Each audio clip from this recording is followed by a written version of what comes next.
Récemment, je vous avais proposé également de faire des petits points vidéo autour d'une thématique un peu particulière, donc celle de la tarification sociale de l'eau.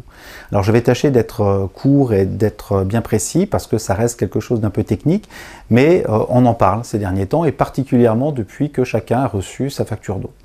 Donc tout le monde convient que payer 5 € du mètre cube d'eau, un peu plus de 5 € du mètre cube d'eau, c'est une dépense qui est onéreuse, qui est chère, et qu'est-ce qui peut justifier ce tarif-là? Et surtout, une des curiosités, ou plutôt un des éléments qui amène à des débats, c'est comment se fait-il qu'à Frouard on paye l'eau à ce prix-là, alors que dans les communes voisines, Pompée, Bouxières-aux-Dames, les communes du bassin de Pompée, tout simplement la tarification n'est pas la même. Alors évidemment ça s'explique, ça nécessiterait vraiment un développement très très fort, et je vous invite à venir nous rencontrer pour pouvoir en discuter si vous en avez le souhait, le désir, on pourra là prendre le temps de bien l'expliciter. Mais je voulais particulièrement faire un point sur une des particularités que nous avons développées sur Frouard lors de ce mandat. Il s'agit de la tarification sociale de l'eau.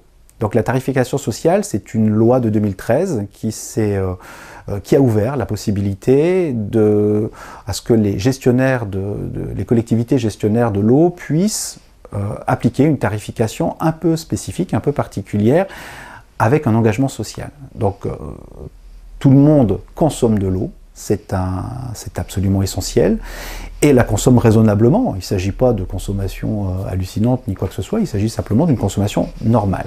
Mais rien que cette consommation normale peut peser très très fortement dans le budget, si bien qu'à Frouard, nous avons, mais les autres territoires également, nous avons ce qu'on appelle des foyers pauvres en eau. Ça veut dire que la somme dépensée à payer la facture d'eau s'élève à plus de 3% de ce que leur budget leur permettrait de faire. Donc il y a là quelque chose sur lequel il fallait potentiellement agir.